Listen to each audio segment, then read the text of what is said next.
Hello everyone, आज हम लोग स्टार्ट करने वाले हैं स्टैटिक्स में हम क्या करने वाले हैं चैप्टर नंबर फर्स्ट से स्टार्ट करेंगे। क्या है हमारा चैप्टर नंबर फर्स्ट? तो चैप्टर नंबर फर्स्ट है हमारा forces acting at a point.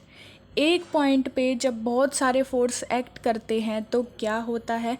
ठीक है, इसमें सबसे पहले हम पढ़ेंगे कि रिजल्टेंट एंड कंपोनेंट क्या होता है। तो हम एग्जाम्पल से समझेंगे, बहुत इजी लैंग्वेज में स्टैटिक्स समझने वाले हैं हम।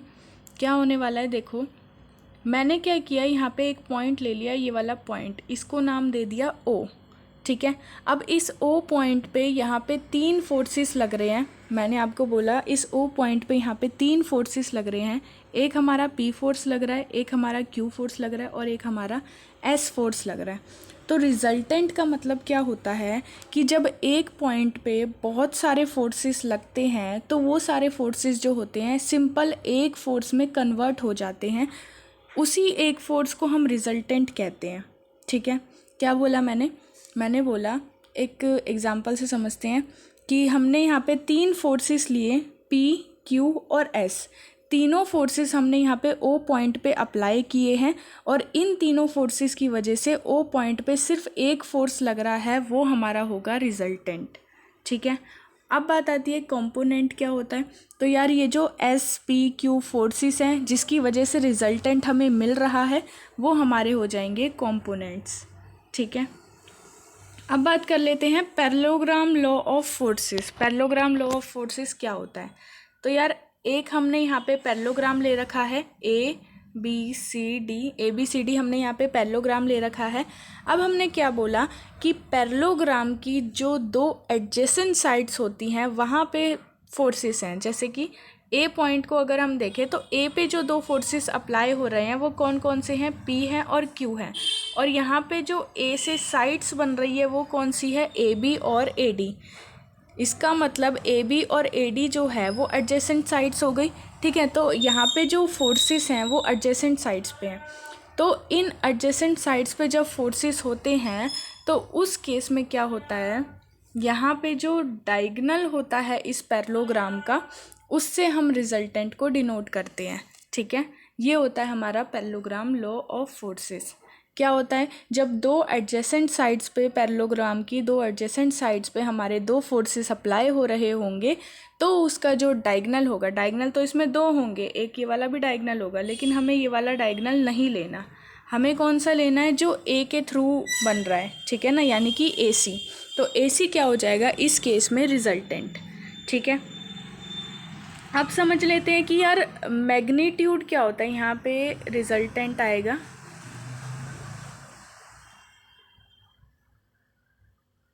ठीक है, मैग्नीट्यूड क्या होता है रिजल्टेंट का, और डायरेक्शन कैसे निकालते हैं रिजल्टेंट की। मैग्नीट्यूड और डायरेक्शन दोनों यहाँ पे हम निकाल के देखने वाले हैं। तो देखो हमने यहाँ पे क्या किया, एक पैरेललोग्राम लिया पहले, जहाँ पे हमने 2 एडजेसेंट फोर्सेस ले लिए, पी और क्यू। ठीक है, ये जो डायगोनल है यहाँ पे हमारा ये रिजल्टेंट हो जाएगा। हमने बोला कि पी और क्यू के बीच में जो एंगल बन रहा है वो कितना है, अल्फ़ा, यानी कि ये पूरा एंगल जो है वो अल्फ़ा हो जाएगा। और रिजल्टेंट और पी के बीच में जो एंगल बन रहा है वो है थीटा, यानी कि ये एंगल जो है वो हमारा थीटा हो जाएगा। अब हमने यहाँ पे क्या किया, हमने यहाँ पे थोड़े से चेंजेस कर दिए, जैसे कि ए बी को मैंने यहाँ एक्सटेंड कर दिया और सी से एक परपेंडिकुलर यहाँ पे ड्रॉ कर दिया। ठीक है, यहाँ पे परपेंडिकुलर ड्रॉ कर दिया और इस पॉइंट को हमने नाम दे दिया ई। ठीक है, ये पॉइंट हो गया हमारा ई। अब इस केस में देखें तो ये ए डी और बी सी दोनों ही यहाँ पे पैरेलल लाइंस हैं, तो ये वाला फोर्स क्यू है तो ये भी कितना हो जाएगा, ये भी क्यू हो जाएगा। ठीक है, और एंगल की बात करें तो ये दोनों पैरेलल लाइंस है, इसकी वजह से ये जो अल्फ़ा एंगल है, एंगल हमारा ए, उसकी वजह से एंगल बी भी क्या हो जाएगा, यहाँ पे अल्फ़ा हो जाएगा। तो यहाँ पे भी हमने ले लिया अल्फ़ा, और ये वाला जो बचा हुआ है ये हो जाएगा हमारा 180 माइनस अल्फ़ा। ठीक है ना, क्यों, क्योंकि स्ट्रेट लाइन है तो अल्फ़ा 180 में से माइनस हो जाएगा। ठीक है, तो 180 माइनस अल्फ़ा हो गया। अब मैग्नीट्यूड निकालना कैसे है, तो यहाँ पे यार पूरी प्रोसेस मैंने बताई है। आप इन ट्रायंगल ए सी ई देखोगे, ए सी ई ट्रायंगल अगर हम देखें, यानी कि ये वाला ट्रायंगल AEC, ये जो पूरा हमारा ट्रायंगल बन रहा है, इस ट्रायंगल की अगर हम बात करें तो ये राइट एंगल ट्रायंगल है। इस ट्रायंगल में हम क्या करेंगे, क्योंकि हमें रिजल्टेंट की वैल्यू निकालनी है, आर की वैल्यू निकालनी है, तो हम यहाँ पे लगाएंगे पाइथागोरस थ्योरम। ठीक है, पाइथागोरस थ्योरम अप्लाई करेंगे, क्या हो जाएगा, डायगोनल का स्क्वायर यानी कि आर का स्क्वायर, AC का स्क्वायर इक्वल टू AE का स्क्वायर प्लस EC का स्क्वायर। AC तो हमें पता है क्या है, आर स्क्वायर है। ठीक है, अब बात आती है AE और EC की। तो AE कैसे निकाला जाए, AE अगर हम यहाँ पे देखें तो ये पूरा हमारा AE आ रहा है यहाँ से लेके यहाँ तक। AE अगर मुझे निकालना है यहाँ पे तो मुझे क्या पता होना चाहिए, AB पता होना चाहिए और BE पता होना चाहिए। ठीक है ना, फिर हम उसको ऐड कर देंगे तो हमारा AE निकल जाएगा। तो AB हम लोगों को गिवन दे रखा है कि यहाँ पे P है, P फोर्स अप्लाई हो रहा है ना, तो यहाँ पे क्या आ जाएगा, P हो जाएगा। और BE हम निकालेंगे यहाँ पे, BE अगर हम देखें तो इस छोटे वाले राइट एंगल ट्रायंगल में आ रहा है CBE में। तो इस राइट एंगल ट्रायंगल में अगर मुझे बेस की वैल्यू निकालनी है तो मैं क्या लगाऊंगी, यहाँ पे फॉर्मूला लगाऊंगी। क्या फॉर्मूला यहाँ पे लगा हुआ है देख लेते हैं। यहाँ पे आपका लगा है बेस अपॉन हाइपोटेन्यूज, यानी कि BE अपॉन हाइपोटेन्यूज में क्या है, Q है इक्वल टू कॉस थीटा यानी कि कॉस अल्फ़ा। तो BE की यहाँ से वैल्यू क्या आ जाएगी, Q कॉस अल्फ़ा। तो यहाँ पे Q कॉस अल्फ़ा लिखा गया है। ऐसे ही हमने क्या करा, सिमिलरली साइन में EC की वैल्यू निकाल ली। अब मुझे इसमें जो चाहिए था AE और EC दोनों की वैल्यूज़ को उठा के हमने फर्स्ट इक्वेशन में यहाँ पे पुट कर दिया। तो हमें पता था यार यहाँ पे AE जो है वो कितना आया है, P plus Q cos alpha. तो P plus Q cos alpha का होल स्क्वायर हो गया। EC कितना आया है, Q साइन अल्फ़ा, तो उसका होल स्क्वायर हो गया। AC हमारा R था तो R का स्क्वायर हो गया। अब आप यहाँ पे होल स्क्वायर ओपन करोगे तो A प्लस बी का होल स्क्वायर क्या होता है, A square plus B square plus 2AB। तो A square plus B square plus 2AB हो गया। और यहाँ पे एक ही टर्म है तो इसी का हम यहाँ पे स्क्वायर कर देंगे।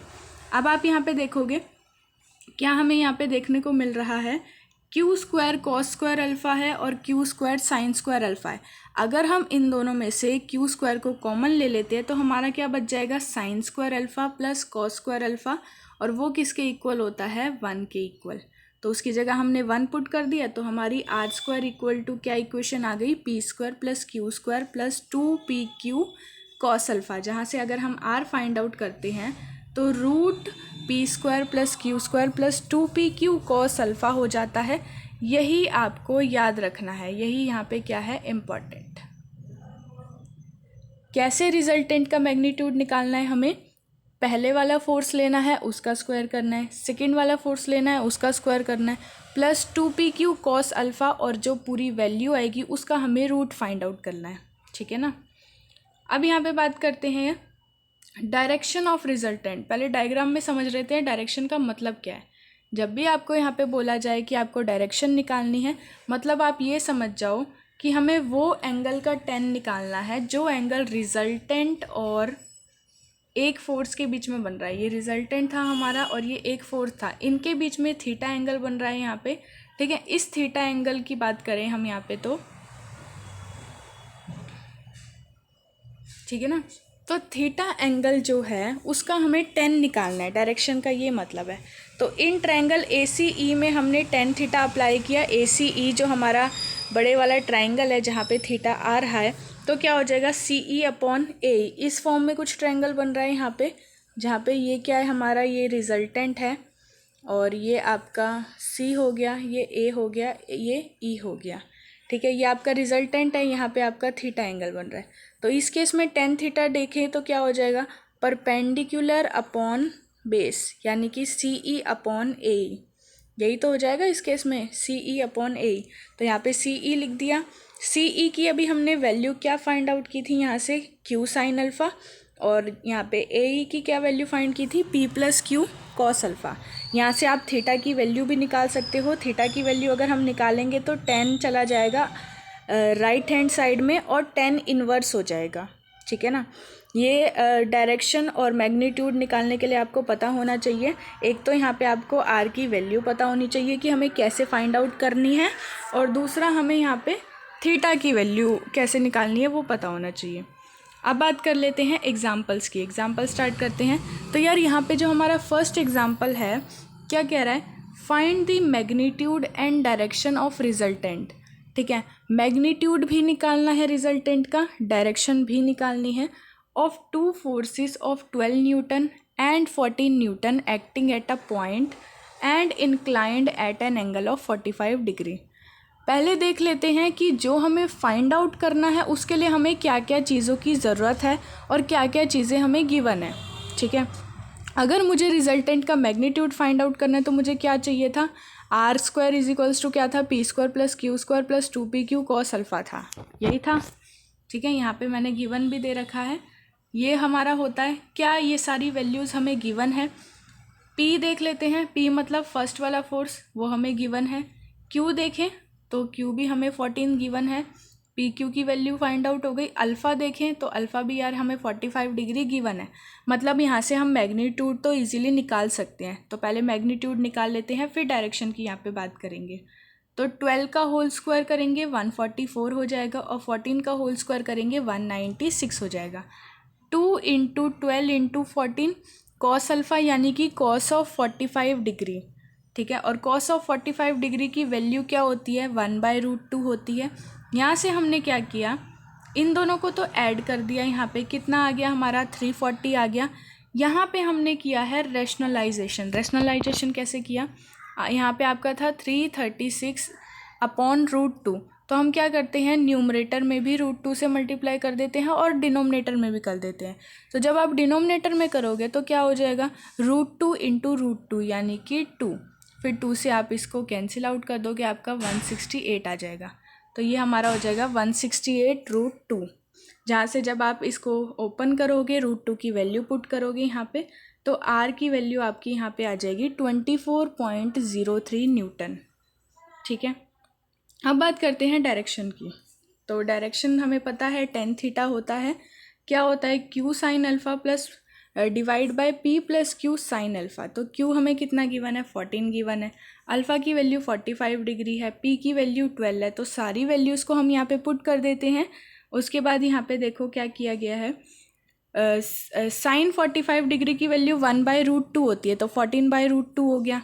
ठीक है, डिनोमिनेटर में हमारा ये आ गया। फिर से हमने यहाँ रैशनलाइज कर दिया, और इसमें जब आप वैल्यू पुट करके निकालोगे तो यहाँ पे 0.45 आ जाएगा।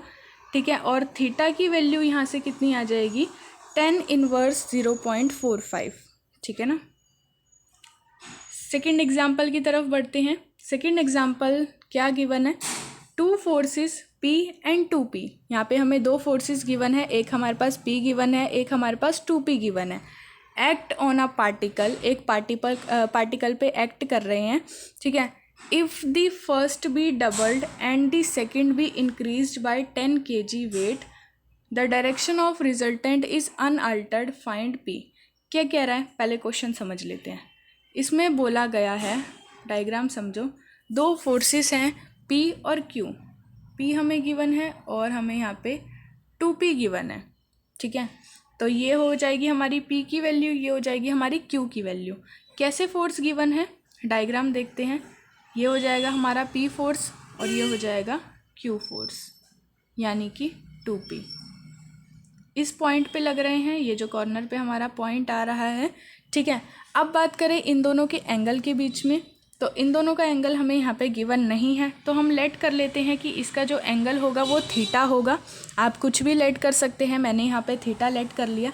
अब ये बोल रहा है कि ये जो पहली वाली वैल्यू आ रही है, इसको अगर मैं डबल कर दूँ, मतलब सेकंड केस, ये तो हमारा केस फर्स्ट हो गया। सेकंड केस की अगर हम बात करें तो उसमें क्या हो जाएगा, 2P हो जाएगा, कॉमा इसमें क्या चेंज आएगा, इसमें ये चेंज आएगा कि वेट जो है वो 10 बढ़ जाएगा, 10 kg यहाँ पे इंक्रीज़ हो जाएगा। तो सेकंड वाला 2P + 10 हो जाएगा।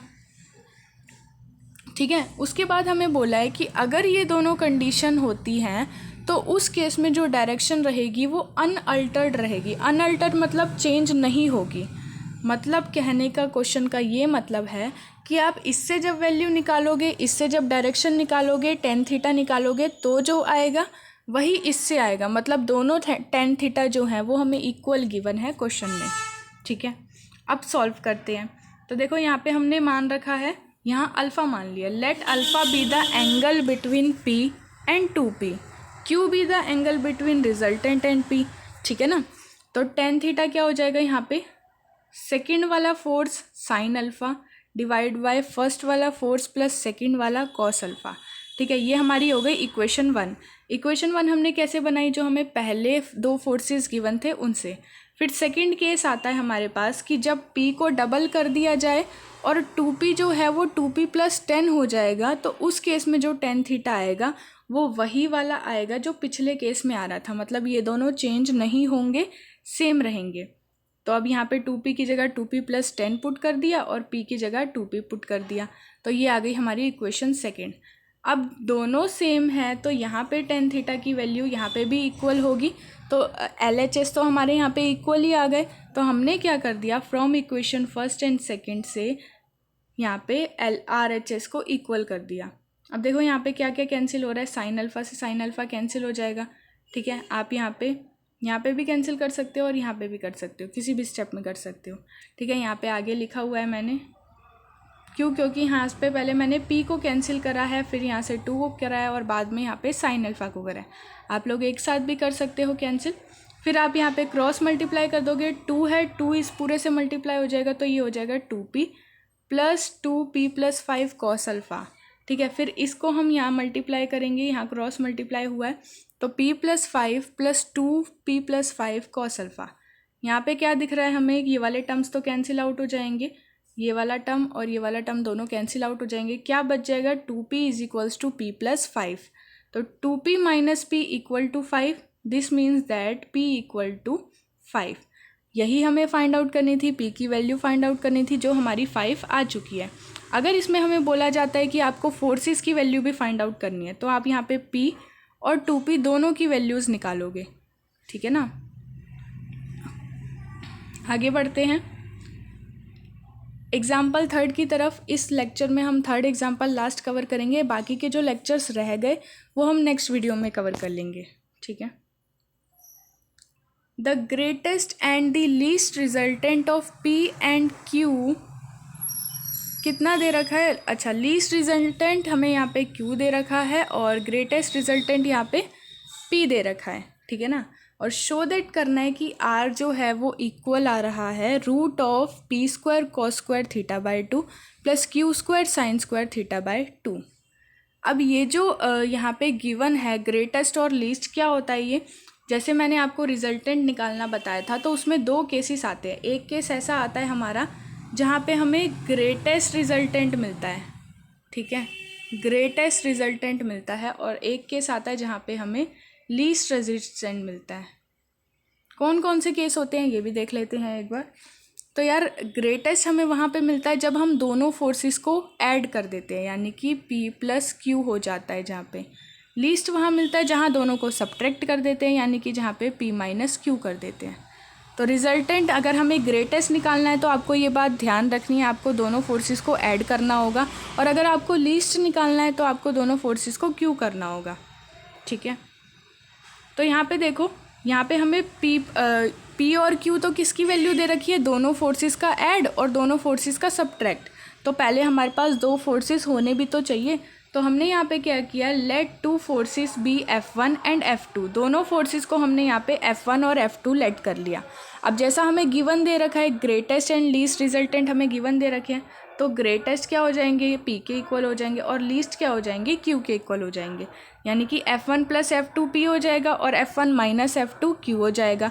अब इन दोनों इक्वेशन को हमने एक बार ऐड कर दिया और एक बार सब्ट्रैक्ट कर दिया। क्यों कर दिया, इसलिए कर दिया ताकि हमारे पास F1 और F2 दोनों की ही वैल्यू यहाँ पे फाइंड आउट हो जाए। तो यहाँ पे देखो, वैल्यू 2F1 क्या आ जाएगी, p + q आ जाएगी, और F1 क्या आ जाएगा, p + q/2। तो ये हमारा F1 की वैल्यू आ गई, और यहाँ पे जब हमने सब्ट्रैक्ट किया तो यहाँ पे हमारी F2 की वैल्यू आ गई। अब हमें पता है रिजल्टेंट क्या होता है हमारा, r² = फर्स्ट वाले फोर्स का स्क्वायर प्लस सेकेंड वाले फोर्स का स्क्वायर +2 फर्स्ट वाला फोर्स मल्टीप्लाई सेकेंड वाला फोर्स मल्टीप्लाई कॉस थीटा। आप यहाँ पे सारी वैल्यूज़ को पुट करोगे, F1 F2 की, इनको सिंप्लीफाई करोगे यहाँ पे, तो देखो आपकी ये वैल्यू आ जाएगी जो कि हम लोगों को प्रूफ करना था। ठीक है, इसकी PDF मैं आप लोगों को टेलीग्राम पे डाल दूँगी।